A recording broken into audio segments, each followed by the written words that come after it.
ഇവിടെ ഞാൻ നിന്നെ 1 മിനിറ്റ് മുമ്പേ വിളിച്ചായിരുന്നു, എടുത്തില്ല. നീ വീട്ടിൽ നമ്മ വിളിച്ചോണ്ടിരുന്നടാ. നീ അല്ലേലും മനസ്സിലാകടാ. നീ പറയണ്ട ഒന്നും. എടാ കൊള്ളാടാ കൊള്ളാം.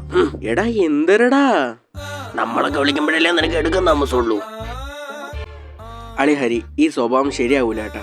എന്തെങ്കിലും ഇച്ചിപ്പൂലൊന്ന് പറഞ്ഞ അപ്പഴേ നീ പിടങ്ങുവാണ്. ഇത് നീ മാറ്റണം. മോശമാണ് മോശം. നീ പറഞ്ഞ ശരിയാണ് അളിയ. അതുകൊണ്ട് ഇന്ന് ഈ നിമിഷം മുതല് ഞാൻ എന്റെ ഈ സ്വഭാവം ഉറപ്പാണ്. ഉറപ്പ്. എന്നാ കൊള്ളാം. എന്നാ നമുക്കൊരു ചായ കുടിക്കാൻ പോയാലോ? അളിയാ, ചായ കുടിക്കാൻ എന്റെ പൈസ ഇല്ലടാ.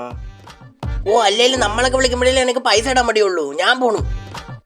എടാ ഞാൻ വീട്ടിൽ പോയി പൈസ എടുത്തോണ്ട് വരാം. ബുദ്ധിമുട്ടായിരിക്കും. എടാ നീ അല്ലടാ പറഞ്ഞ, എന്നോട് നിക്കാൻ മടിയായോണ്ടല്ലേ നീ ഇങ്ങനെയൊക്കെ പറയണത്. പൊന്നളെ എന്റെ അടുത്ത് ഇപ്പഴല്ലേ പറഞ്ഞു. എന്റെ അടുത്ത് പറഞ്ഞിട്ടൊരു കാര്യമില്ല. നീ പോ. ആടാ ഞാൻ പോണു. നീ പോ. നീ ഇന്നെ വിളിക്കല്ലേ എന്നെ. അളിയ വെറുതെ നീ വാ. വാരിക്കുടിയടാ. വാരിക്കുടി നിന്റെ. ഹായ് മാമാ. ഓ കൊള്ളാടേ കൊള്ളാം. അല്ലെങ്കിൽ നിങ്ങളുടെയൊക്കെ ഹായ് കാണിക്കാനേ ആൾക്കാരുള്ളൂ. അല്ല അതിന് ആ പോയ ആളെ നിനക്കറിയോ? ഇല്ല. പിന്നെന്തിനാ നിന്നെ കൈ കാണിക്കണ? അയാളെന്ന് എനിക്കറിഞ്ഞൂടാ. പിന്നെ നിന്റെ അടുത്തിരുന്നല്ലേ ഞാൻ. അപ്പൊ എന്നെ എന്ത് കൈ കാണിച്ച? ഞാൻ പോണു. കൊള്ളാടേ കൊള്ളാം. അല്ലെങ്കിൽ നമ്മളൊക്കെ കൊള്ളാടാ കൊള്ളാം. കൊള്ളാടാ കൊള്ളാം. കൊള്ളാടാ കൊള്ളാം.